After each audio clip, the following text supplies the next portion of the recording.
Kunal Bothra. Rajesh sir सुनना आप भी, हाँ, वो बता रहे थे कि 30 साल में पहली बार ऐसा हो रहा है जब इंडेक्स ने इस तरह का फॉल दिखाया है। ये 30 साल में पहली बार हो रहा है, ऐसा मेरे को डाटा बता रहे थे। तो 30 साल का मतलब हम सबका एक्सपीरियंस 30 साल के अंदर ही आता है।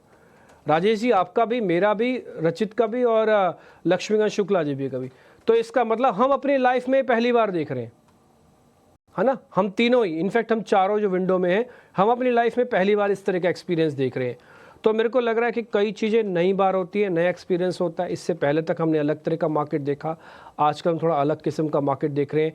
आप ये मान के देखो 2 महीने हो गए एफ आई की होल्डिंग 20% से नीचे खड़ी हुई है, 20% से ऊपर भी नहीं आ रही है। 2 महीने हो चुके हैं इस बात को। राजेश सर आपसे कर रहे हैं शुरू, जरा निफ्टी बैंक निफ्टी पे अपना टेक बता दीजिएगा, और अगर हमने कहीं भी कोई गलती की है, कोई डाटा है, प्रिंसिपल्स को गलत रखा है, तो आप उसको करेक्ट भी कीजिएगा प्लीज सर। डेटा है, हिस्टोरिकल डेटा है, वो 1996 में 5 महीनों की कंसेक्यूटिव गिरावट थी, और उसके बाद अब वापस से सेम बिहेवियर मार्केट का हमें वापस देखने को मिल रहा है। ये 5th कंसेक्यूटिव मंथ है जहाँ पे निफ्टी नेगेटिव क्लोज देता हुआ दिख रहा है। तो ये पहली बार ही हो रहा है। 30 साल पहले का बाजार 1996 में तो इतने मैच्योर मार्केट थे भी नहीं। तो अगर हम देखें हिस्टोरिकली बोले तो मोटा मोटी तो ये पहली बार ही हो रहा है अपने मार्केट में, निफ्टी में जब से इंट्रोड्यूस हुई है कि 5 महीनों तक कंटिन्यूस बेसिस पे निफ्टी रेड में बंद होते हुए दिख रही है। अब मार्केट में जब तक सेंटिमेंट इंप्रूव नहीं होंगे, एफआई का सप्लाई जब तक खत्म नहीं होगा, या जब तक वो साइडलाइन में नहीं जाएंगे या बाइंग में कन्वर्ट नहीं होंगे, जब तक मार्केट संभलेंगे तो नहीं।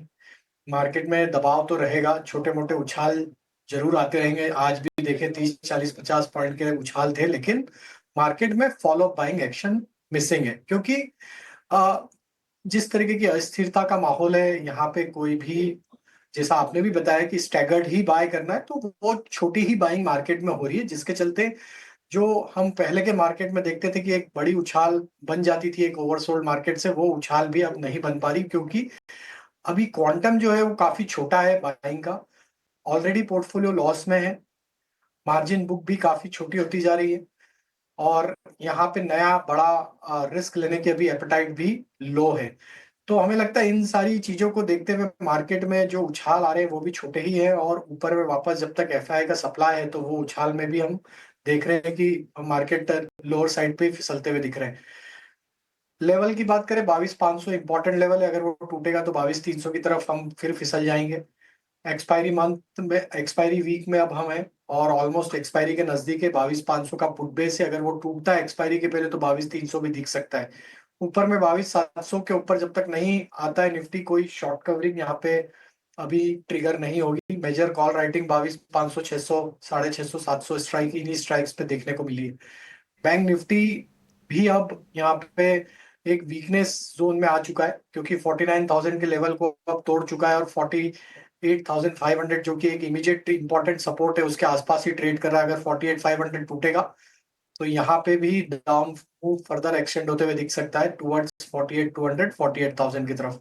बैंक निफ्टी में 49,300 जब तक क्रॉस नहीं होगा, छोटे मोटे उछाल आएंगे, वापस वहां पे सप्लाई बनते हुए दिखेगी। तो अभी मार्केट का जो स्ट्रक्चर है वो इतना अभी नियर टर्म शॉर्ट टर्म के हिसाब से तो वीक है, और हमें लगता है कि थोड़ा लाइट ही रहना चाहिए मार्केट में अभी। एग्रेसिव बाइंग को अभी भी अवॉइड ही करना चाहिए। मार्केट में हो सकता है रोल ओवर के बाद थोड़ी दिशा बाइंग निर्देश इंटरेस्ट मिसिंग है, इत्तेफाक रखती हूँ आपकी बात से राजेश जी, और लाइट ही रहना होगा, एहतियात बरतनी होगी, क्योंकि लगातार डाउन साइड जो है विजिबल इस वक्त नजर आ रही है। थोड़ी कॉल्स होंगी या फिर आप खरीदारी और बिकवाली दोनों कॉल्स देंगे? एक लॉन्ग एक शॉर्ट। तो शॉर्ट साइड में इंडिगो, इंटरग्लोब एविएशन में शॉर्ट बिल्टअप है और रेली फिजल आउट होते हुए दिख रही है। यहाँ पे हमें लगता है इंडिगो को शॉर्ट किया जा सकता है। डाउन साइड के टारगेट 4360 तक आते हुए दिख सकते हैं। स्टॉप लॉस रखना होगा 4480 का। लॉन्ग में जो स्टॉक पसंद आ रहा है वो है एसबीआई कार्ड। यहाँ पे हमें लगता है 865 के अपसाइड के टारगेट टुवर्ड्स एक्सपायरी बनते हुए दिख सकते हैं, तो एसबीआई कार्ड बाय किया जा सकता है 830 के स्टॉप लॉस से। प्रदर्शन है सन टीवी का, करीब 4% ऊपर ये शेयर कारोबार कर रहा है, डे हाई के आसपास ही है। क्या ये तेजी और बढ़ेगी, क्योंकि हमने ऊपरी स्तरों से गिरावट देखा, फिर सपोर्ट लेके चलने की कोशिश कर रहा है शेयर ये? तो देखिए ओवरऑल स्ट्रक्चर तो वीक ही है। स्टॉक में काफी बड़ी गिरावट ऑलरेडी हमने देखी है। स्टॉक में एक साइन ऑफ रिकवरी यहाँ पे जरूर बना है, बट अभी भी ये 20-डे मूविंग एवरेज के आसपास ही स्ट्रगल करते हुए दिख रहा है। तो हमें लगता है 610 के लेवल को अगर ये क्रॉस करता है तो थोड़ी रिकवरी एक्सटेंड हो सकती है, देन फिर स्टॉक में 625-30 की तरफ भी मूवमेंट एक्सटेंड होते हुए दिख सकता है। बट एट दिस मोमेंट अगर किसी के पास ऑलरेडी लॉन्ग साइड का ट्रेड है, लोअर साइड पे बाय किया है, तो अभी 598 का स्ट्रिक्ट स्टॉप लॉस फॉलो करे और ये 610 को क्रॉस करने में कामयाब होगा तो फिर 625-630 के टारगेट के लिए होल्ड करें। बट अभी टाइम बिंग के लिए 598 का स्टॉप लॉस होल्ड फॉलो करके पोजीशन होल्ड कर सकते हैं। मेरे को जरा राजेश सर से भी पता करना है। राजेश सर, एक मिनट, हाँ वॉल्यूम आपके हिसाब से थोड़ा चेक कर लो। ये हेवल्स जरा चेक करना, बॉटम फॉर्मेशन हो चुका है हेवल्स का, बढ़िया ओपन इंटरेस्ट एडिशन वगैरह है सर। रोल ओवर का नंबर एक बार आप चेक कर लेना, मेरे पास सिस्टम में आ नहीं रहा इसका रोल ओवर। एक बार जरा हेवल्स बताना सर, ये रोल ओवर भी करना है क्या हमको? ठीक है, करेक्शन के बाद एक मल्टीपल सपोर्ट के आसपास से स्टॉक बेस बनाने की प्रोसेस तो दिखा रहा है। हमें लगता है कि यहाँ पे कंफर्मेशन जो मिलेगा वो करीब 1565-1570 के ऊपर मिलेगा। बट अभी लगता है कि यहाँ पे एक छोटी रिस्क से ट्रेड लिया जा सकता है। चांसेस है कि ये स्टॉक अगर 1520 के ऊपर अब सस्टेन रहा तो ये 1570-75 की तरफ बढ़ते हुए दिखेगा। अगर वहां तक आता है तो फिर हमें लगता है कि यस, कहीं ना कहीं स्टॉक वापस एक थोड़ा रिकवरी फेज में कंटिन्यू करते हुए दिखेगा। तो एट दिस मोमेंट 1525 के स्टॉप लॉस से पोजीशन होल्ड की जा सकती है जिनके पास ऑलरेडी है, जो कि इस वक्त आपको एंट्री अपॉर्चुनिटीज़ भी दे जाएंगे और साथ साथ बुलियन मार्केट पर भी नज़र होनी चाहिए, जिस तरह से अभी रोहन भी बता रहे थे, कमोडिटी पर भी फोकस होना चाहिए आपका। लेकिन आज सुबह एक खबर हमने आपको बताई थी और सबसे पहले 18 आवर्स स्वदेश पर आपको हमने बताई थी एजेंसीज़ के हवाले से। जब ये खबर थी, जल्द ही टाटा ग्रुप की कंपनी टाटा कैपिटल के IPO के आने की खबर आ चुकी है और इम्पॉर्टेंट है आपके लिए जानना, कंपनी के IPO को बोर्ड से मंजूरी मिल चुकी है। सो खबर है, इसकी पुष्टि भी होती हुई इस वक्त। IPO से जुड़ी सारी की सारी डिटेल्स आइए एक बार हमारे सहयोगी गौरव से जान लेते हैं, उसके बाद आगे बढ़ेंगे। गौरव बताइए। जी हाँ, आज के दिन में टाटा इन्वेस्टमेंट में एक तेज़ी देखने को मिली और इसका मेन रीज़न ये है कि टाटा कैपिटल के IPO के लिए बोर्ड ने मंजूरी दे दी है। इसी के साथ साथ 23 करोड़ न्यू शेयर जो है मार्केट में आ सकते हैं और इसी के साथ साथ बोर्ड ने लगभग 1500 करोड़ से भी ज़्यादा जुटाने के लिए भी मंजूरी दे चुकी है राइट्स इशू के थ्रू। अगर हम स्पेकुलेशन की बात करें तो कहना ऐसे था मार्केट एक्सपर्ट्स का कि ये जो IPO है उसका ओवरऑल साइज जो है वो 15,000 करोड़ से भी ज़्यादा हो सकता है। कंपनी की बात करें तो कहीं पे टाटा सन्स जो होल्ड करती है इस कंपनी को, और टाटा कैपिटल की बात करें तो एक NBFC है जो कि एक वाइड रेंज ऑफ प्रोडक्ट देती है और इसी के साथ साथ टाटा कार्ड्स को भी डिस्ट्रीब्यूट करती है। अगर हम बात करें कस्टमर बेस की तो लगभग 5 मिलियन से भी ज़्यादा कस्टमर्स है और 900 से भी ज़्यादा ब्रांचेस जो है इस कंपनी के हैं। अगर हम बात करें लिस्टिंग की तो सितंबर 2022 में कहीं पे बैंकिंग रेगुलेटर ने इस कंपनी को upper layer systematically important NBFC के रूप में एक टैग दिया था और इसी क्लासिफिकेशन के चलते हुए एक रिक्वायरमेंट थी कि 3 सालों में इसका लिस्टिंग होना ज़रूरी है, जो कि सितंबर 2025 में खत्म होगा। और इसी के दौरान IPO का एक अनाउंसमेंट आना और मंजूरी मिलना, ये एक काफ़ी पॉजिटिव न्यूज़ है। अगर हम फाइनेंशियल्स की बात करें तो लगभग 1.8 लाख करोड़ का एक लोन बुक है कंपनी के पास। प्रॉफिटेबिलिटी की बात करें तो कहीं पे 1800 करोड़ से भी ज़्यादा प्रॉफिटेबिलिटी कंपनी ने फर्स्ट हाफ ऑफ FY25 में ही दिखाई दी थी।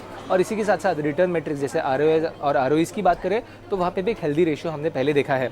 अगर हम बात करें शेयर होल्डिंग की तो फिलहाल के लिए टाटा सन जो है वो लगभग 92.8% ओन करता है और टाटा ग्रुप ऑफ कंपनी जो है वो लगभग 2.5% स्टेक जो है वो ओन करती है।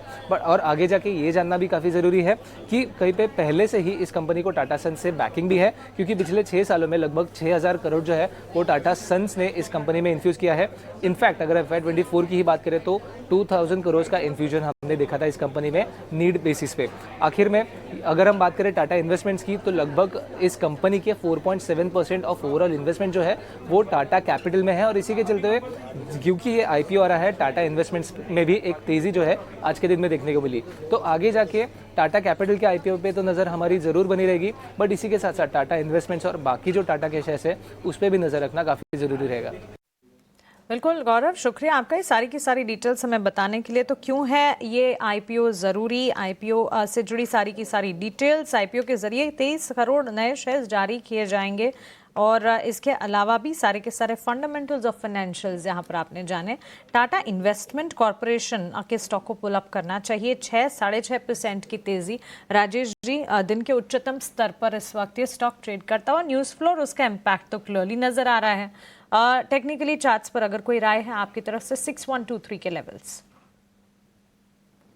तो देखिए स्टॉक में एक अच्छा मूव हमने देखा है पिछले 2-3 ट्रेडिंग सेशन में ही स्टॉक में एक अच्छा मोमेंटम बन चुका है और आज के मूव के बाद स्टॉक अपने 50 डे मूविंग एवरेज को निगोशिएट करते हुए दिख रहा है।